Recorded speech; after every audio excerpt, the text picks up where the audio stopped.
Magandang araw mga kaibigan. Bigyan natin ng reaction, opinion itong post Maki Aquino. Parang nag-survey siya. Sabi dito, naniniwala ba kayo na si Senator Erwin Tulfo ang makabago umanong Rodrigo Duterte dahil sa tapang nito sa salita?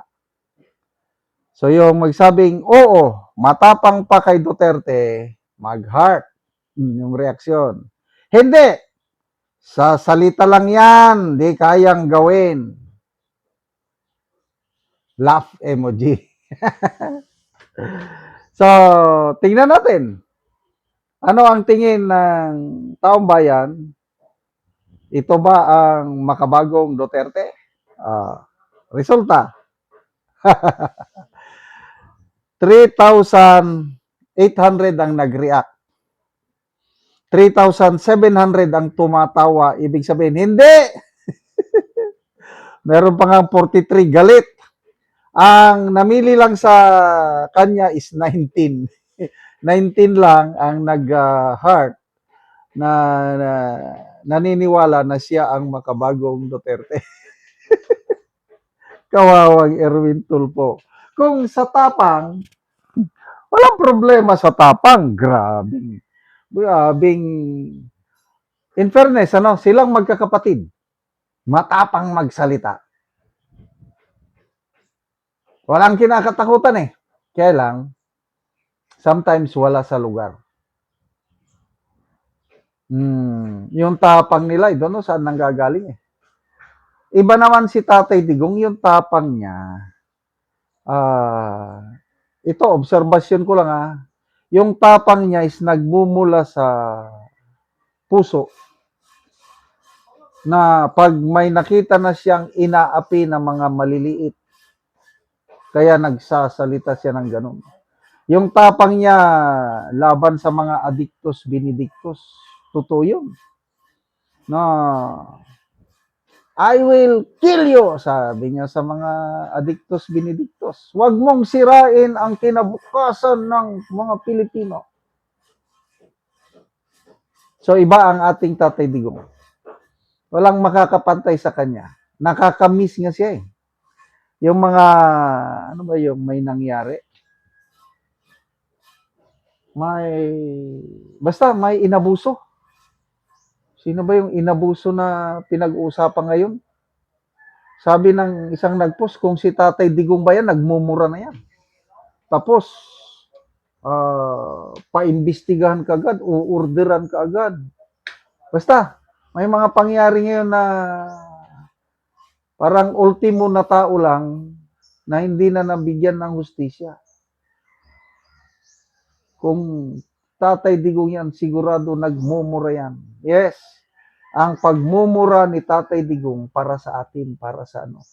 Itong pagmumura ng mga tulpo, I don't know saan nanggagaling. Noong una, bilib na bilib ako sa mga tulpo, lalo na yung si Rapi Tulpo. Nanonood kami sa Rapi Tulpo in action nung una. Kami, lalo na akong wife. Nakatutok siya talaga, Rapi Tulpo in action. Kasi nga, titignan mo, maraming natutulungan, kaya lang later on na-realize namin, yung pagtulong may string attached. Ano yun? Dapat kontrobersyal yung kaso mo. Karamihan yan, away mag-asawa. To a point na napapahiyang isang panig.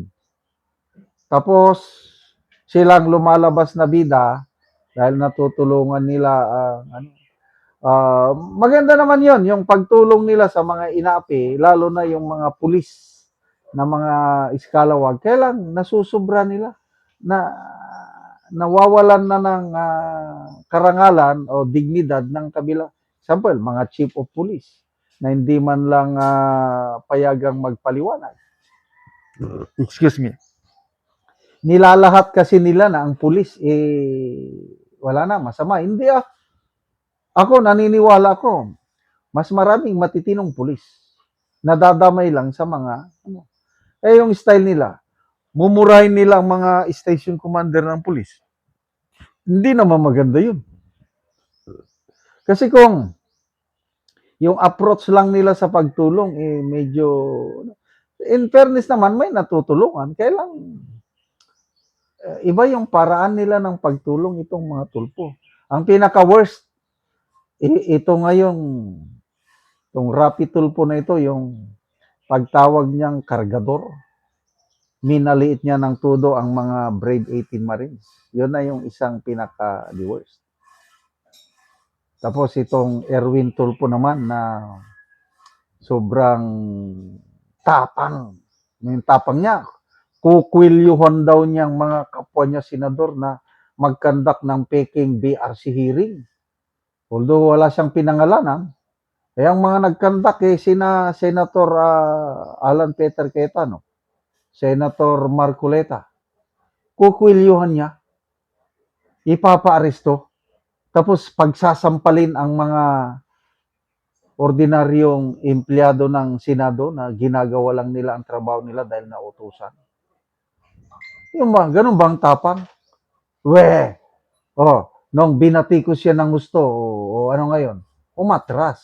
Humingi ng apology, but the damage has been done. Ganyan ang tapang ng mga tulpo na kung minsan nawawala sa ayos. So, may mga nagsasabi pa daw na pag nag-decide daw itong magkapatid na tulpo tumakbo for higher office sa 2028, lalo na lang daw magpanik ang mga DDS. Sige nga, subukan nilang tumakbo. Sinong tinatakot ninyo? Magsama lahat. Tulpo, Robredo, Ontiveros, Bamakino, John Vic, sino pa, Romualdez. Kahit sino yan. Itapat nyo sa aming BP Sara, tignan natin. Kaya nga, takot na takot kayo kay BP Sara dahil gusto nyo siyang impeach. Kung ano-ano na lang ang pamamaraan para dinidisqualify na nila si Senator Jinggoy, hindi na daw siya pwedeng makaparticipate. Kasi yung bilang ng mga senador, hindi na daw 24 ang pagbasihan. Kulang na daw ang bilang. Kaya hindi na daw 16 ang conviction vote, kundi ibaba nila. Talagang napaka-desperado na sila. Salamat mga kaibigan sa inyong pagsubaybay sa channel nito. Nakakatulong kayo ng malaki sa tribong Talanding ng Bukidnon dahil ang sweldo natin sa channel nito is pantulong sa tribo. Namimigay tayo ng libreng yero at pako para makapagpatayo sila ng mas maayos na tirahan. Panoorin nyo ang video na ito.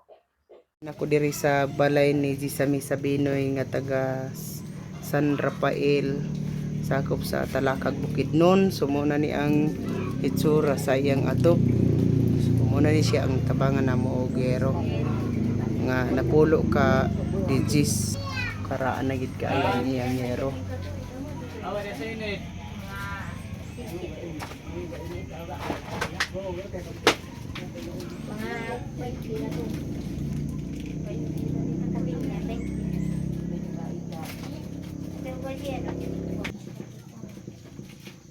So mao na ni ang pulihan niya karon sa yero nga iya natabang sa iya ha. So mag-atop na ni karon.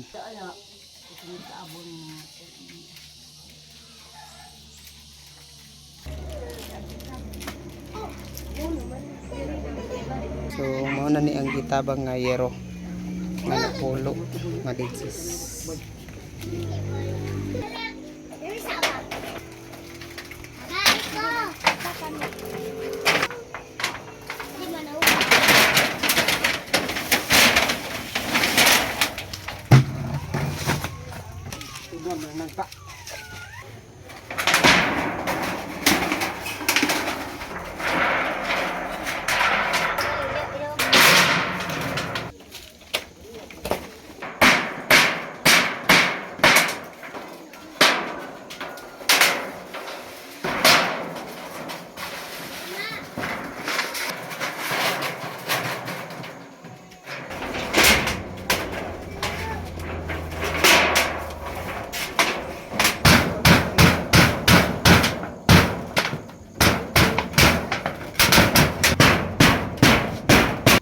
Og karon humanagid sa pag-atop ang ginatabang nga yero. salamat sa sin nga tabang ka namo nga sulod sa tila ka tuig ay pagmila ka kuang giugsin Bago pa napulihan. ako panapulihan sa Ginoo ug salamat pud sa naghatod diri sa amo sa pagbala sa tabang salamat ta nga magparaming pantabang napay daghang mga matabangan malisan pud ilang atok So, salamat kayo. salamat So, pila ka buok ang imong anakol? Pila imong anakol? 11 11. So, dagan-dagan gyud. So, tanan na sila nakapamilya. patuloy mo pamilya Tulo ang wala nakapamilya. So, siyam ang nakakuha na. Oo. So, salamat kayo, Col. Yes,